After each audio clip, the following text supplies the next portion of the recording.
Good morning. Morning. First of all, thanks a lot for doing it. I mean, I was really looking forward to it for like last 2 3 weeks. First, I want to share that why I wanted to do that. So, of course, I've grown up in Pakistan with the history of partition, and I read your paper, and I was just fascinated by the detail, and more importantly, how deeply you actually analyzed what happened.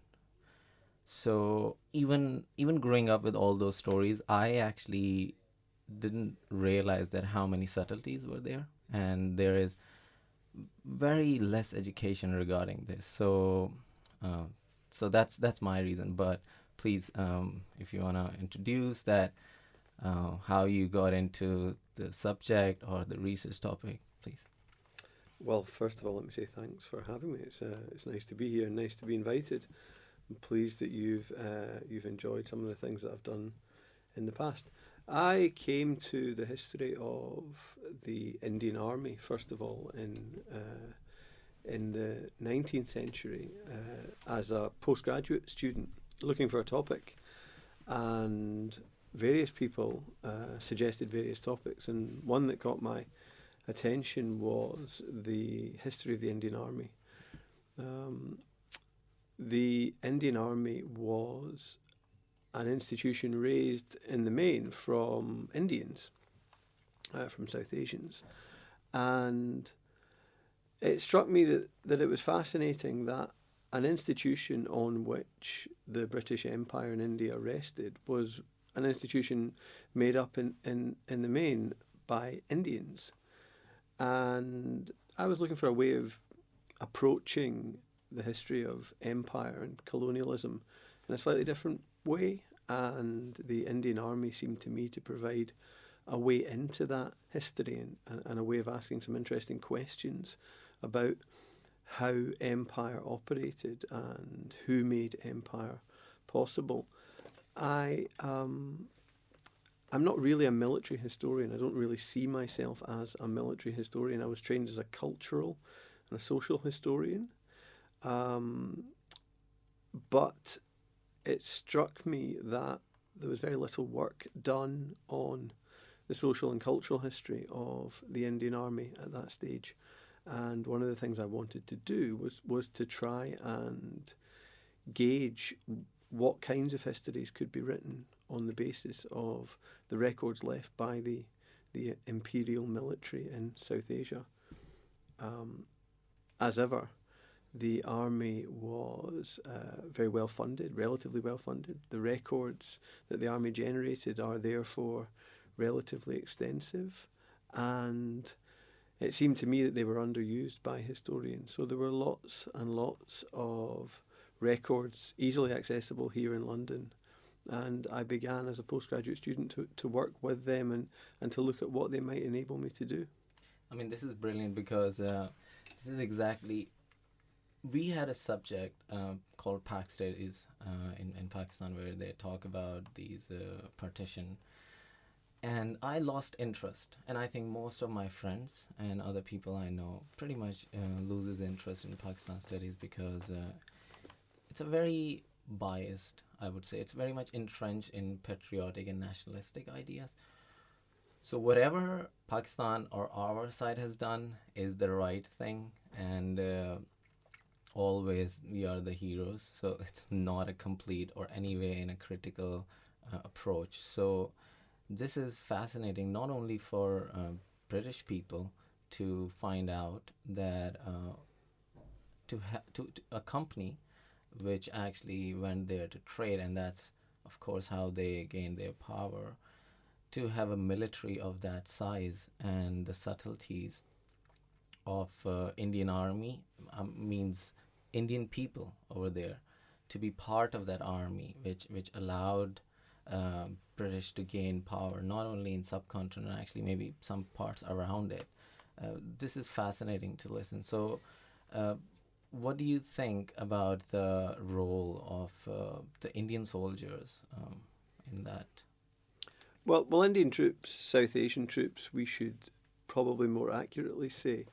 South Okay. Asian troops played an absolutely vital role in extending British influence in South Asia, in maintaining it and in defending it. And ultimately, they played a very, very important role in projecting British power within Asia and indeed across the world during the world wars of the 20th century. Now, I think it's important to say that most of those men who fought, quote unquote, for the British in that period, I think, fought not for a sense of nation or national pride.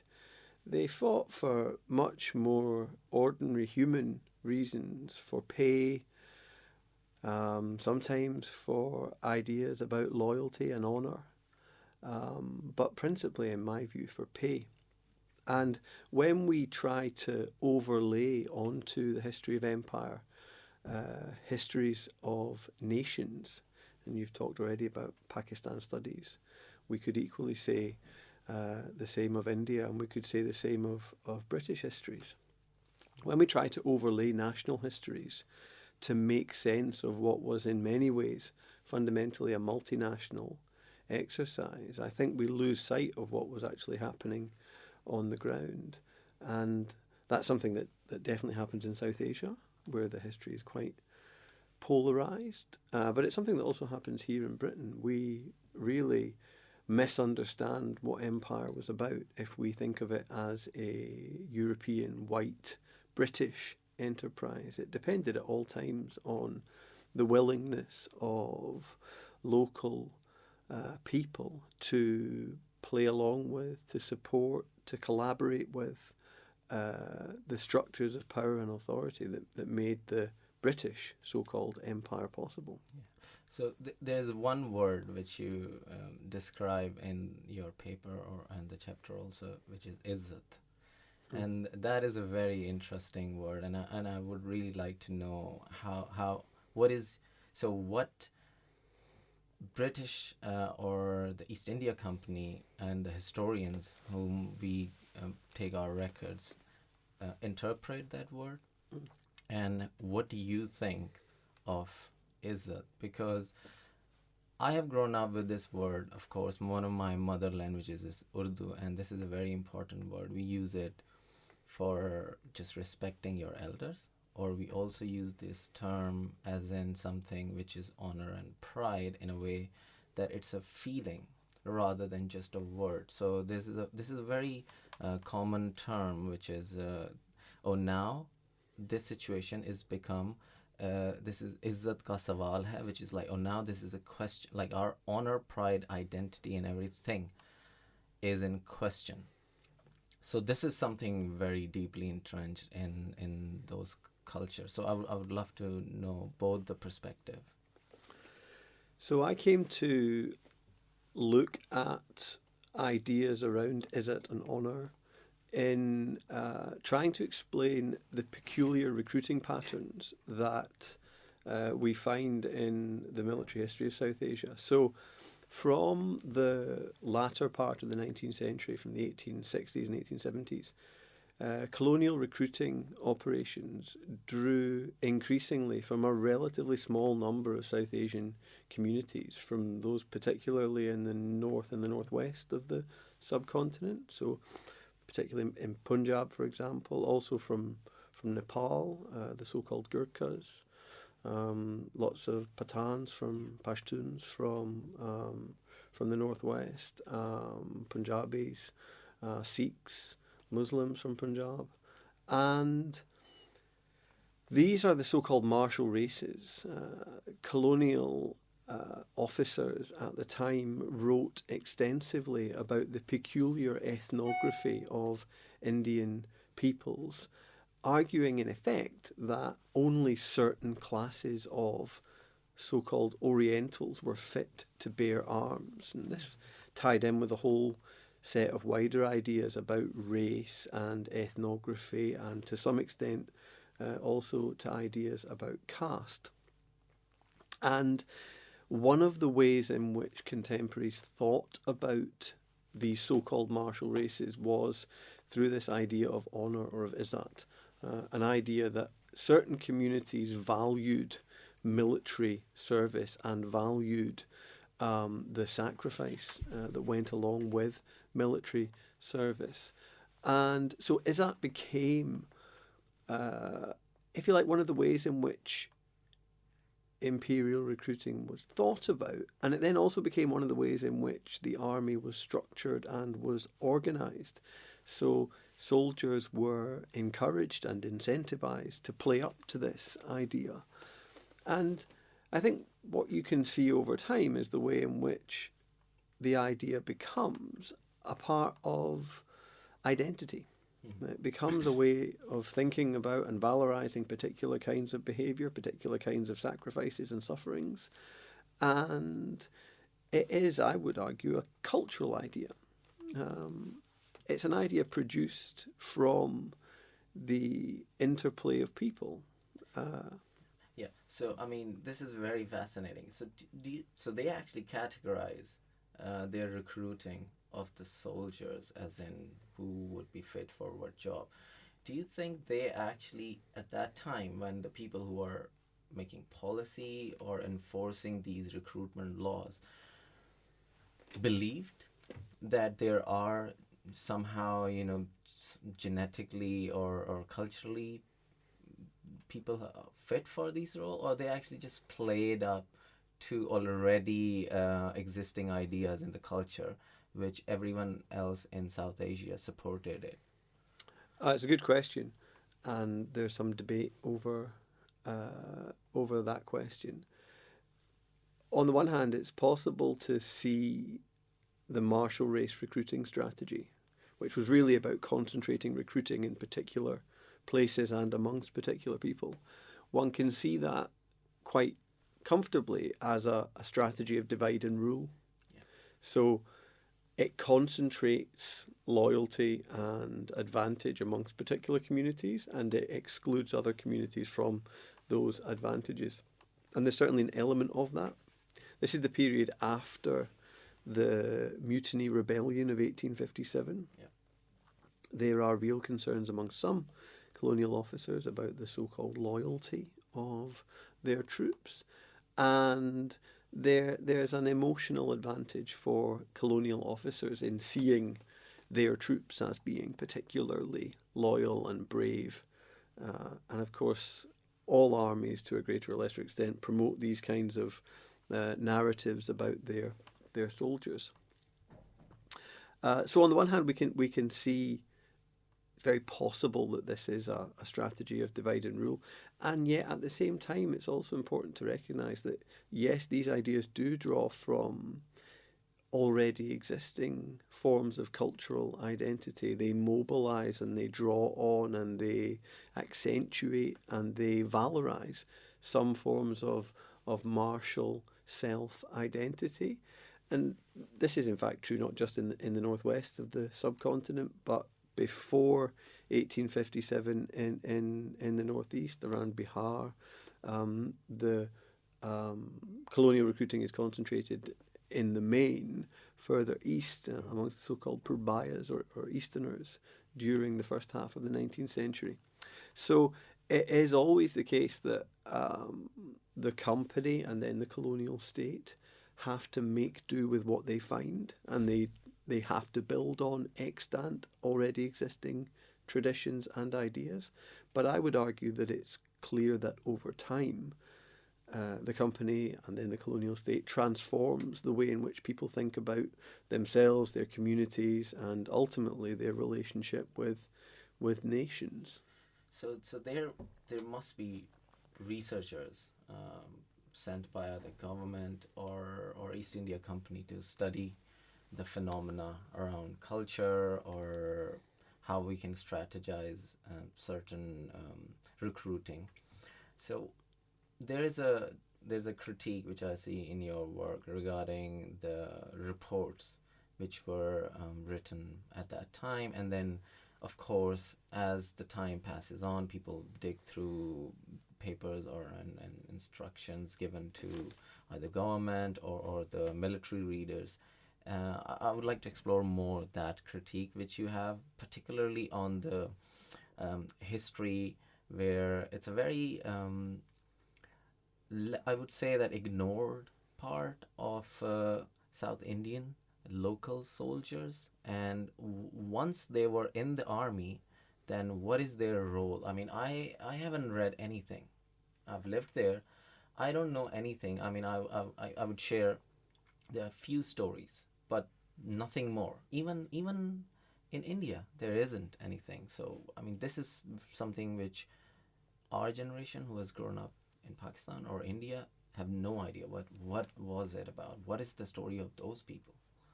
So let's take that second part of that question first of all. The I would argue that the reason that the military history of the colonial period is relatively neglected in South Asia is precisely because it doesn't fit within the easy, comfortable stories about national becoming that are central to the ways in which many people in South Asia, particularly those in power, have sought to narrate that story.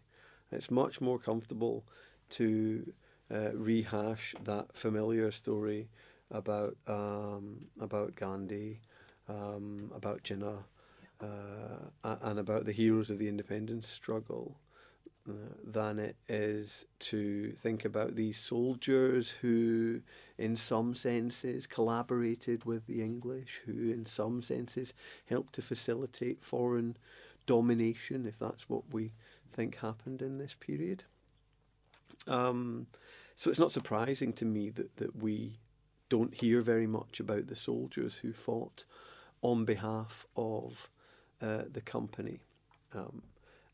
I actually think those soldiers fought normally for pay, for the opportunities that service provided. They were really professional soldiers, and the military labour market in India for a long time had provided for considerable mobility. It was very ordinary, very normal for soldiering men to move between employers, as it were.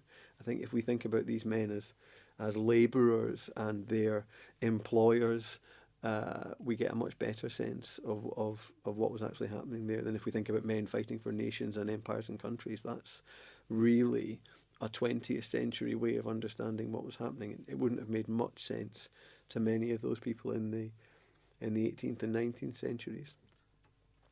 On the question of recruiting and expertise, I would argue that the importance of expertise about Indian culture, Indian communities, about particular religions, about what we might call ethnographies, comes in fact not from the centre, from the company or from the state initially. It actually develops more locally, and I think we can see in retrospect that what happens is we get, first of all, officers writing about the distinctive experiences that they have serving with particular groups of troops, and embryonic forms of ethnographic or anthropological knowledge are produced, first of all, in quite ad hoc ways, in improvised local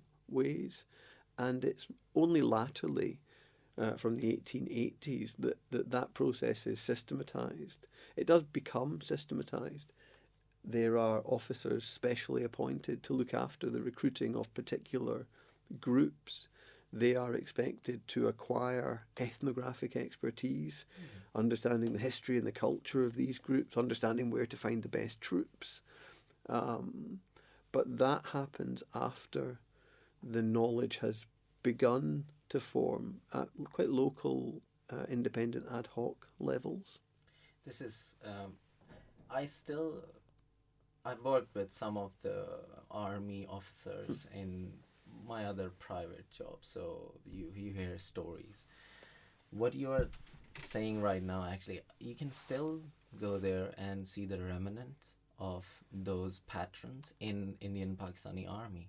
So this must be something which is before, I think, the company arrived in subcontinent, and still somehow now, through the influence of 200 300 years of that coordination and working over there, still existed.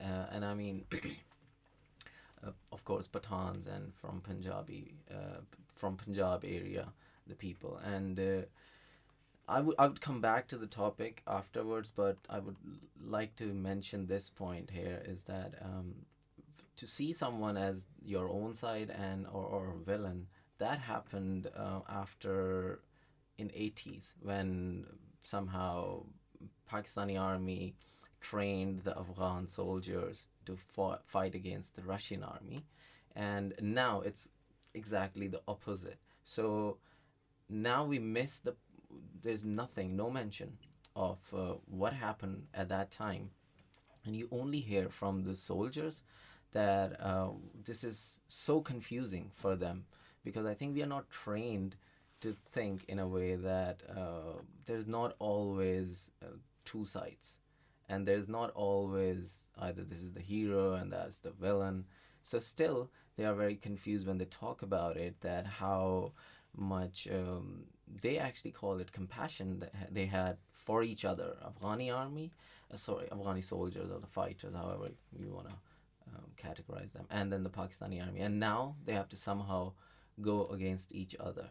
So, but continuing the topic to partition, so how you are involved with the side of actual partition from the date like around 1947, when actually, or maybe if someone doesn't know about that, what happened around that time, it would be good to actually just give a... Okay, so I became interested in the history of partition because I wanted to follow through work that I'd done on recruiting in the 19th and early 20th century. And I wanted to see what impact patterns of colonial recruiting and military service might have had on the violence that happened during the partition. So in the late summer and autumn of 1947, either side of the formal date of independence of India and Pakistan on the 14th and 15th of August, there was widespread, systematic and incredibly destructive violence across Punjab in particular. Now, we don't really know, but somewhere around 1 million people were killed in that violence, and 12, 14, 15 million were displaced. And I was interested in trying to understand how military recruiting and military service might have shaped, perhaps contributed to that violence. The province of Punjab, which was split between independent India and independent Pakistan, at that stage West Pakistan, was really the heartland of colonial recruiting from the late 19th century. And it seemed to me reasonable to postulate that there might be some connection between military service and the patterns of violence which occurred in 47. Much of that violence was systematic, it was well organised, it targeted civilians, it was really what we would now recognise as a form of ethnic cleansing, but it was perpetrated by individuals who had significant military expertise.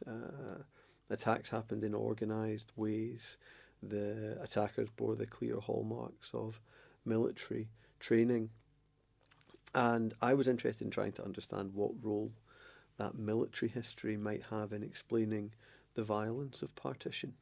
So this is actually contrary to my understanding. Right now I'm sitting and always I have assumed, or maybe somehow I have been told by everyone, that this is something very chaotic, and this happened just because of a panic that what if the other person who is from the other religion would first get me, so I should actually go first and kill them to defend my family.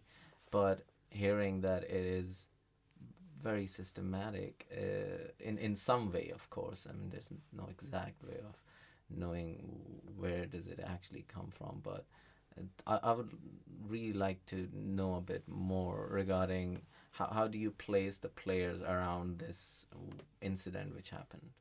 So the violence is often, has been, was certainly often talked about as kind of momentary, chaotic Yeah. outburst of perhaps madness. If you look at some of the ways in which people have talked about partition violence, they've often seen it as a kind of momentary insanity in which suddenly people lost control of their senses and perpetrated these unspeakably horrible and violent acts on neighbours and friends and people that they lived alongside for generations in some case. Another way that people thought about it was to speak of a kind of outbreak of disease, a kind of communal fever that spread across Punjab and people lost control of themselves.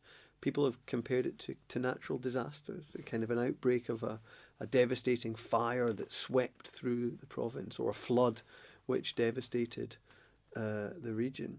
Now, of course, there's something in some of these. They're evocative, rhetorical devices. And it's certainly the case that the violence was often chaotic. War is chaotic. Yeah? But to be pursued effectively, violence also requires particular kinds of skills and knowledges and expertise. And when you look in more detail at the violence that happened during the partition, we see exactly the kinds of expertise that we see when we look at the history of war. Now, there's a couple of obvious examples here. Much of the violence in 47, much of the famous violence in 47 is centred around railways and the trains which took displaced peoples across the newly drawn border. Now, one of the very evocative, famous images of partition is of the so-called ghost trains or corpse trains that arrived at Lahore and Amritsar, principally bearing the bodies of would-be refugees killed on their way across the new border. So these were special trains running on an irregular timetable. The train would be stopped at an ambush point. Attackers would strafe the train with rifle fire. They would go into the train and kill systematically between carriage to carriage. They would loot the train and the people of their property, and they would send them on their way dead, stripped, to arrive at Lahore and Amritsar. And there are lots of very striking contemporary accounts of these incidents. Now, trains that are running on an irregular timetable are not stopped at specific ambush points by accident. Mm-hmm. There was a whole series of preparations made to commit those kinds of acts. They were calculated to send a message. They were a kind of performance, but they also provided opportunities for people to make material gain, to acquire possessions and wealth. That kind of violence isn't spontaneous or irrational. It has a logic and a purpose, and I think we can understand that purpose if we look in more detail at it. There are other examples too. One of the other strategies used by attackers during partition violence was one that the Indian Army had spent a long time countering on the northwest frontier. The large refugee caravans that carried people, or that people formed to cross the border from September of 1947. Now, some of these caravans would be 15 or 20 miles long. They're very sparsely protected by troops. What would happen is that attackers would begin an attack against the column. They would generally fire into the column, try to encourage people to scatter, and they would then, on foot, proceed into the column. They would kidnap young women. They would kill. They would loot. The tactics used were very similar to those which tribesmen had used against caravans in the frontier. So the initial attack would be designed to draw out the defenders. It would cause the civilians in the caravan to scatter and to panic, and they would then be much more difficult to defend. And again, there's a clear logic to those kinds of actions. They're not the actions of people who've momentarily lost their mind. They're planned, they're systematic, they show the experience and the skill, in one sense, of the people who did that violence. Now, we lose sight of all of that if we think of partition violence as being just a moment of madness or being a tornado that swept across the Punjab. That wasn't what happened. So just to get the sense of what we are talking about, so you said that 1 million people, roughly, plus minus, within how many days we would say are killed? Well, the figures are disputed, and it's very difficult to give an accurate total, and it's not something I've spent a great deal of time trying to do. But the violence really escalates in 47 from March in 1947. There's violence in Rawalpindi, in the northwest of the province. Rawalpindi was one of the most heavily recruited areas. It's also in some ways quite a mixed area at that stage. There's quite a large Sikh population in Rawalpindi at that stage. And the violence really begins in March of 1947, and it escalates again from July, August, and then August, September, and into October. It's pretty acute and it's chronic through most of the border areas. It begins first in systematic ways in the towns, in Lahore and in Amritsar, where there are large, easily identifiable groups of so-called minority communities. And those communities are effectively ghettoised, and they're increasingly driven from the cities. And then the violence seems to move into the countryside, along the border areas, in the disputed districts. And it's really late September, October before that violence begins to subside. And it begins to subside because most of the so-called minority communities have by that stage been displaced, or they've been driven deep underground. Wow. I mean, so within 6-7 months, this is, if you can understand your right as if something which is more organized, you wouldn't be able to just dismiss it, because no one talks about this event as some big war. It's pretty much rugged under the mats most of the time. And yes, it is very much discussed in the families who have actually experienced it, but in our media, in general films, in mainstream media, this is something not talked about in this way. And just to bring back, there's what you talked about the trains. There's one story. So my grandfather and my grandmother was living in UP, and that's where their ancestral house is. But my grandfather was in Delhi, and then he decided 2 days early, before 14th of August, they knew that this is happening, so he decided to go to Pakistan. And he is one of those people who actually left all his family, and just very few people came to Lahore. So he talks about this, and that he's going into this train, and this is one of those trains which were not heavily attacked, but it was attacked, but they didn't had rifles, but they had swords or knives usually. And so yeah, I mean, they came in and they would slit the throats, and they would kill no matter whoever, old, pregnant, young kids, ladies. And you would have to maybe save your life by putting someone else's blood on you and somehow hiding somewhere or playing dead. And that's how they came and to Lahore, to Pakistan. And this is on both sides. This is on both sides. There is no defending. There is no justification in whatever sense you can bring to the table. So to connect it more, going back, what what were the agencies who were training these people?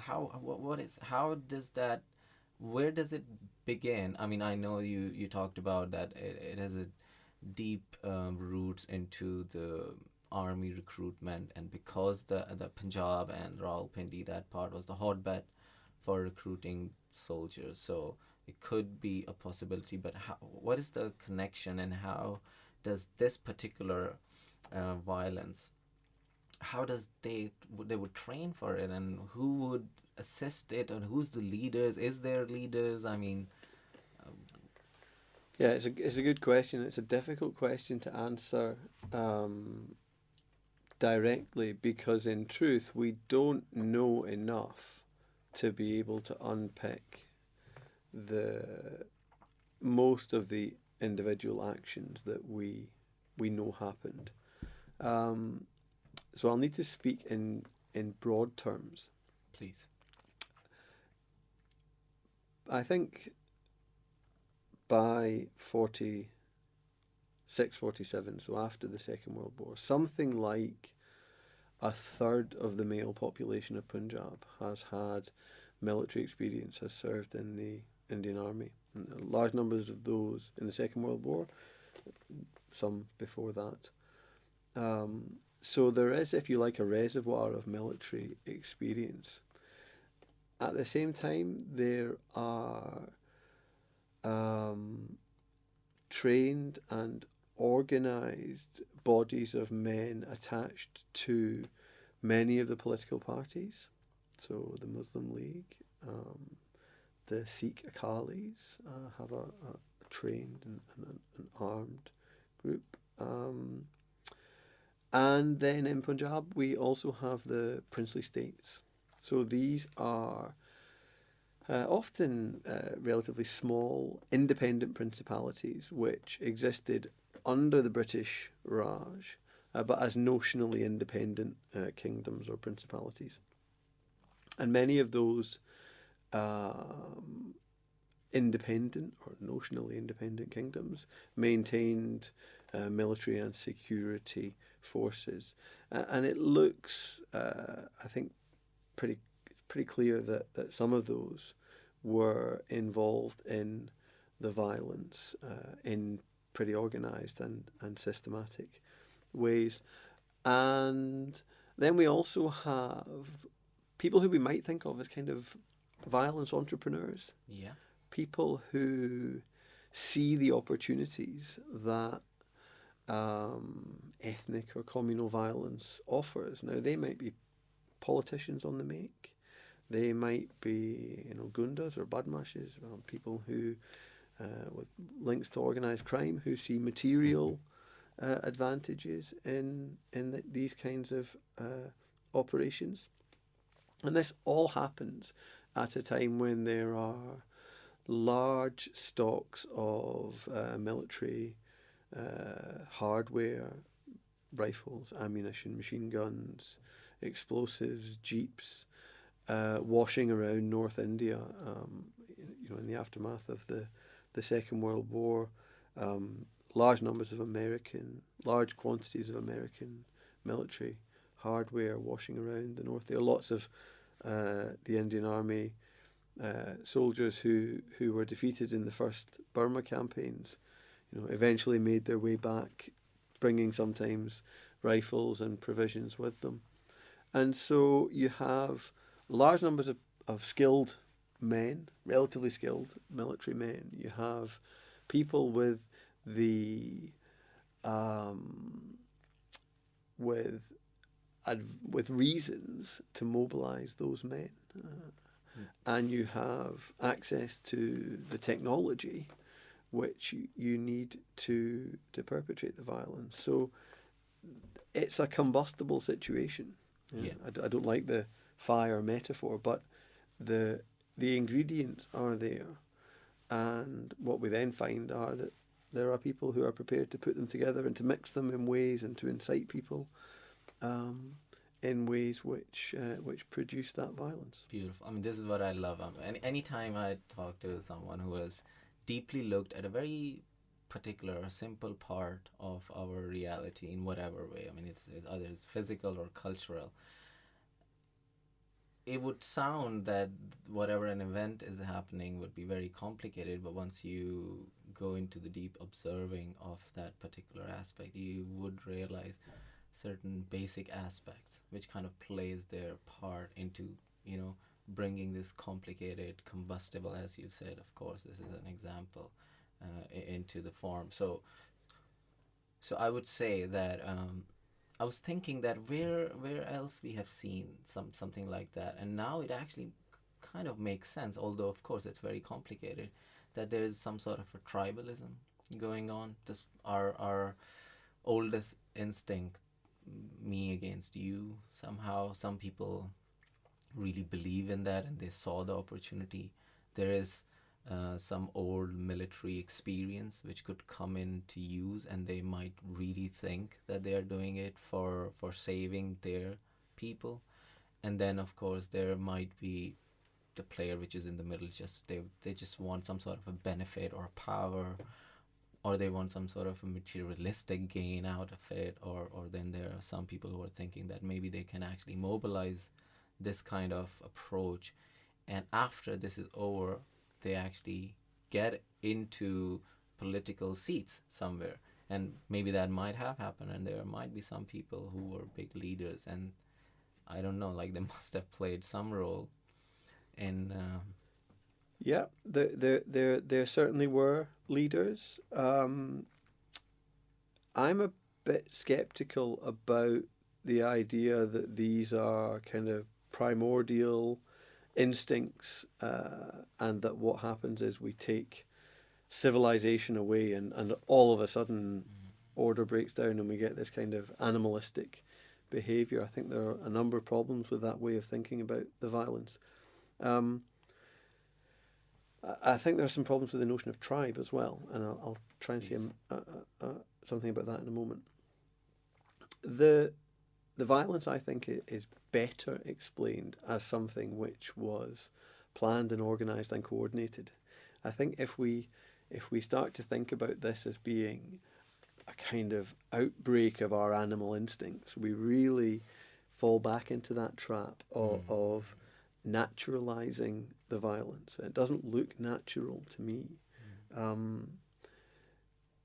North India had an incredibly diverse and a mixed population for generations, and now that hadn't always been a peaceful intermixture, but that was true across many parts of the world. That's not something that's particular to North India, and I'm not very persuaded by accounts which emphasise the kind of the long-standing communal hatred as an explanation. I don't think they're very persuasive. Now, just quickly on tribes, I think tribes, as we understand them, are ways of thinking about human groups which come out of the colonial period. Okay, so and we began to talk about tribes in the way that term is commonly used at around about the same time that we began to think about martial races.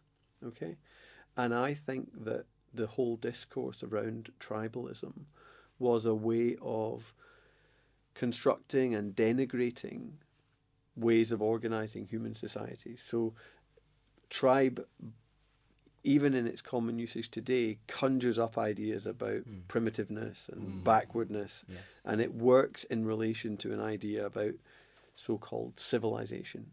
Yeah, makes sense. Yeah, definitely. No, not that part of tribe. and I am not comfortable with that, because just like the martial races served some colonial interests, so too talking about tribes served colonial interests. So I think we need to try and step away from that language to understand what was happening. It absolutely is the case that there were individuals who sought to mobilise men at arms and who then sought to deploy them. We can see people doing that, sometimes wittingly, sometimes unwittingly. Master Tara Singh, one of the leaders of the Sikh Akali movement in the period, is in some ways, I think, a violent entrepreneur. He may not always have realised what he was doing, what the consequence of the mobilisation he enacted was, but we can certainly see that that work that he does in inciting and mobilising and encouraging particular ways of thinking about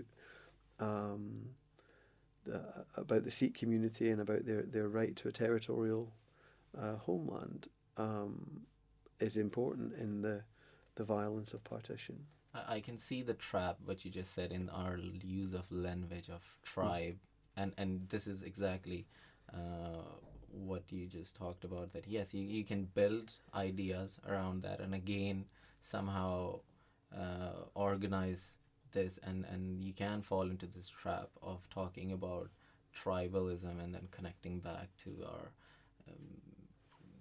old instincts of somehow which is uncontrollable. And we have to, I mean, while I'm talking to you, still I'm falling into that trap. So this is very important to understand the subtleties between these things.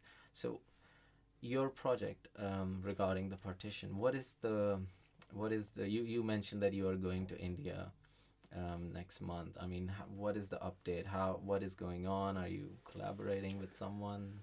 Yes, I'm going to the National Archives in Delhi for a couple of weeks later, next month actually, in June. Principally, I'll be working there not in fact on the partition project, but on other work looking towards a book that I'm writing about the cultural history of the Indian Army in the late 19th and early 20th century. I have a couple of partition-related things to chase up while I'm there, but principally that work is going to be for the book that I'm writing.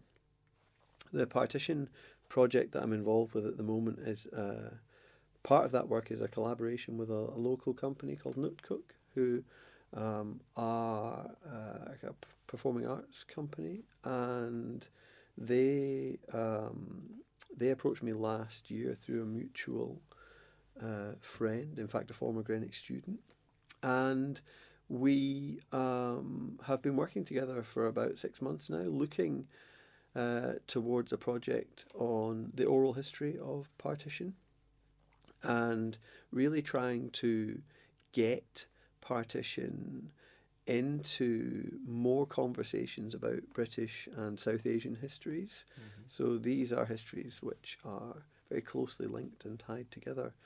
And, you know, the partition was actually very important in shaping the lives of many South Asians who subsequently migrated to Britain, both in the late 1940s and the 50s, but then again after the Bangladesh War in 1971. So, you know, partition is a history that's tied up with the history of South Asians in Britain, and particularly South Asians around London and the southeast. So the project is collecting oral histories from partition survivors, and we're using those histories to create an art installation that will travel around various melas and fairs. It'll come to the university here for a while in 2019, and yeah, I'm really excited by it. It's a kind of new departure for me, doing things that are not so academic and which are a bit more popular. So one of the things we're doing is we're developing an educational pack to go into schools to be used with primary school children, which I'm quite excited about. That's something I've never done before, and as I now have two primary school age children, it's something that, you know, I think is really important to try and find ways of communicating this history and this work to kids. Is something that I think is really important. Yeah, I mean, I wish that for historians, I think one of the best thing out of technology might come is a time machine. Possibly, yeah. It's not something I'm working on, but I'm sure that there are clever people who are working on it. Yes, yes. I mean, what would be? I mean, I guess I don't want to guess, but I should ask this question to you. If there is a chance, if you can go back. Where would I go? Yeah, yeah. I don't know. I suppose I would probably have to go back to 1857, and to the rebellion to try and understand that a bit better. Oh, wow. I would I would like to see what happened then. Yeah, and like to I'd love to go to what the British called the Northwest Frontier, and to really see what that was like in the 1860s, 1870s, 1880s. That would be tremendous. So again, that's what I think your book is about, which you are planning. If you want to talk a little bit about the book. Yeah, so the book is it's been a long time in gestation, but it's really a cultural history of the army in the period after the rebellion. So it looks at how the military was reorganised after the rebellion. It deals in some detail with the shifting recruiting patterns that I talked about a little earlier on. And then it looks also at how the military was deployed. And it tries to do quite a detailed and a careful cultural reading of how the army operated in the field. We now have a series of histories which provide us good insights into the social and cultural history of the military, and to some extent we have histories which help us to understand the military in South Asia. I think what we don't have nearly enough of are detailed, careful understandings of how culture shaped what the army did in the field. And I would argue that culture was just as important in shaping the ways in which armies fought as it was in shaping the ways in which armies were represented. And we don't know enough, and we haven't had enough good work looking at how militaries fight in empire. So this is more towards North Waziristan, or... Yeah, so I've done some work on Waziristan. I've done some work on the Black Mountains and the Hazara province. I've done some work on a series of other expeditions. And really my argument in most of those examples is that the very things that the army sought to do reflect some of the cultural ideas which the army had developed to explain its position in India, in South Asia. So, for example, the frontier expeditions of the late 19th century, and there's more or less an expedition every year, or troops engaged more or less every year through the course of the late 19th century. These operations were very, very difficult. They were difficult for a number of reasons: the topography, the geography, the climate. They were difficult also because the tribesmen, so-called, against whom colonial troops were invariably sent, very often refused to fight. They slipped away and fought what we would kind of now call guerrilla campaigns. And when you look at what the colonial troops and their officers tried to do on the frontier, I think we can see the ways in which cultural assumptions about the tribesmen were at work in shaping what the military tried to do. So I can give you one quick example of that. One of the very common phrases used in contemporary sources in writing about frontier conflicts was this idea of lifting the purdah, or lifting the veil. So it was said that sending colonial troops against these backward tribesmen was a way of lifting the veil, or lifting the purdah from the frontier tribes. Now that's quite an evocative, quite a gendered way of thinking about what these operations did. Purdah, of course, being the seclusion of women. Um, so really, these were campaigns which were about trying to penetrate and disrupt the honour of the frontier populations, and they reflect those same ideas about quote unquote tribal groups, about quote unquote honour that we talked about earlier on. And when you follow that logic right down to what they tried to do in the field, what they're trying to do is this kind of spectacular performance of power. Very often they're unable to fight against tribesmen. So what they do is they blow up villages, they set fire to things, they confiscate fodder and crops. The wars, so called, are actually in many ways these theatrical performances of colonial authority. And I think there's an interesting cultural reading that can be done of that kind of work.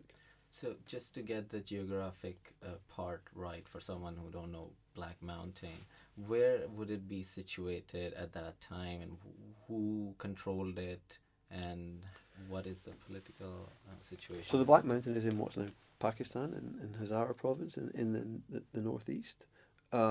It was at that stage more or less the most northerly point of colonial authority, the most northeasterly point of colonial authority in Punjab, northwest frontier province, depending on the period.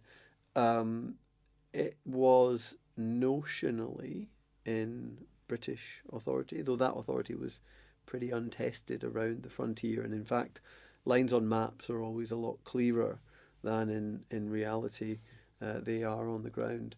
And in Hazara, on the so-called Black Mountain, there are a series of expeditions across the late 19th century. The first major one in 1868, again in 1888, again in 1891. And the Hazara frontier really remains disturbed all the way through until independence in 1947. So when you said about the lifting of Parda, I actually read it differently for some reason. I read it in a way that lifting a veil from barbarian ways of life, rather than just from the Parda, the veil which women does. So what is the connection to that? It's both. Oh. So you're right. It means more than simply breaking the purdah, the seclusion of the female members of the family. I would argue that the metaphor obtains its power because it is a way of, if you like, emasculating tribesmen by performing authority, by performing colonial authority in terms which the British think are legible or understandable for the tribesmen. Yeah, so they think that what they are doing is challenging the tribesmen's sense of honour, demonstrating their ability to reach them, to influence them, and to denigrate them. This is again. Whenever I read Black Mountain, my mind goes to Black Hills, which is from I think the Native American Lakota tribe, their war, and I think it's funny. I just came in my mind. It is not that different actually, that what American Army tried to do. I think this somehow the concept of civilized and barbarian and ill-mannered somehow justifying. It's so common, and this is fascinating. I mean, I didn't knew at all that British also did expeditions with the Hazara and the Black Mountain tribes. I mean, this is something which is pretty much not even discussed in that part of the world. And this is even more sad now. I realize that they have been ignored still to this date. And this is pretty much the same kind of setting which is now you see in Afghanistan. So this work which you are doing, the Afghanistan and American war, same descriptions. I mean, 100 years ago, they use somewhat similar techniques, or some, what is the differences, and how, I mean, this work is relating to what you are seeing now or seen last decade? Yeah, I mean, I think there are lots of continuities. It's easy to overstate them. We should be careful to try to uh, not to do that. Um, but yes, there are lots of continuities. I worked first on the Black Mountain expeditions in 2002, which was not long after 9/11, and while the campaign in Afghanistan was going on, and I was very struck at that stage by the parallels between contemporary accounts of 19th century war and what I was seeing and reading about the ongoing campaign at that stage in Afghanistan. One of the ways in which that parallel appeared to me was in the role of technology. So the Afghan war and latterly, of course, Iraq, we saw lots of footage on the news of so-called precision munitions, of targeted strikes, which really became these kind of ways of projecting the technological superiority, the capacity of the American military, and their ability to target, apparently very carefully, very precisely, particular groups of people. And these operations, it seemed to me, had a very obvious spectacular or performative element. Yeah, they were almost calculated to be fodder for the 9 o'clock news. And in many ways, I think similar things can be seen in 19th century conflict. Now, the technologies were different, but telegraphy was used as a way of linking and connecting different parts of the colonial front. Mountain artillery were used as ways of targeting fairly distant villages across valleys for kind of spectacular destruction. And contemporaries who wrote about conflict on the Black Mountain in the 1880s and 1890s, wrote about choosing villages for destruction precisely because they were far away. So the technologies were different, but actually what was happening was a very similar, I think, kind of spectacular performance of military authority. Now, it was experienced in very different ways by the people against whom it was directed. Okay, so, and I think that's true in Afghanistan, and it was true in the 19th century as well. But for the people producing that show, it seemed to me there were lots of parallels between what was happening in Afghanistan, latterly in Iraq, and what happened in the colonial wars of the 19th century that I've worked on. So what is this? I mean, this is just your opinion. If you are okay to talk about, what is this drive we have, which is very common. We see it in many different war states. We see it in military powers. That demonstration which you have to do, is it somewhat our ambition, which drives us, and then we want to somehow solidify it by actually testing it out with some other ways of living, and then somehow announcing it to ourselves and others that this is a superior way. I mean, what is this drive which it just happens all the time, rather than just being like, okay, this is just another way of living? Well, I can talk with more authority, I think, about what happened in India in the 19th century. And most of these conflicts are conflicts about resources and about power and about influence. So the Hazara campaign of 1888 begins when a survey party is attacked. Now, survey parties are about knowing and understanding the environment, and they're about knowing and understanding the environment, usually for economic or material reasons. And although we don't exactly know what prompted the initial violence, I think it's hard to disconnect the violence from the wider tension between an expanding colonial regime and the indigenous societies upon whom that expansion is pressing. And that's a pattern that we see broadly across the northwest frontier, across the late 19th century. These are often these are often conflicts rooted in tensions over resources and influence. And I suspect the same was true in the wars of the 20th and 21st centuries. Yeah. So it's always about collecting stones, bananas. It's about something, yeah. I mean, it's about influence and power, yeah. It's a way of it's about influence and power. So I mean, this is great that you're trying to portray and actually share this kind of historical knowledge, which is truly important. I can see just this talk and just reading about it, that how we are somehow making the same mistake somehow.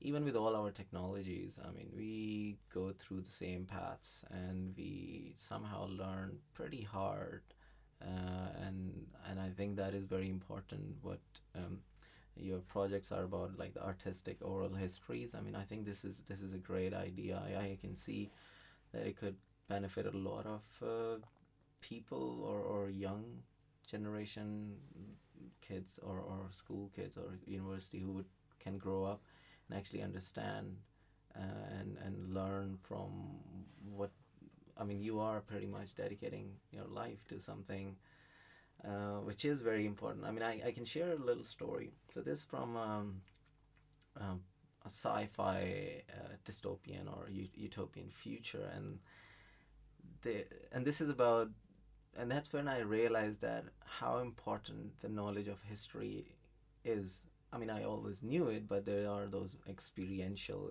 emotional moments, and it's about a group which is going on some sort of an expedition, and there's a priest who dies, and then he don't know what happened in all of the expedition. It's a very important expedition. It would save the human race and all the other races, and then he wakes up and he missed about 100 years, and then but he has a record of what happened on that particular expedition.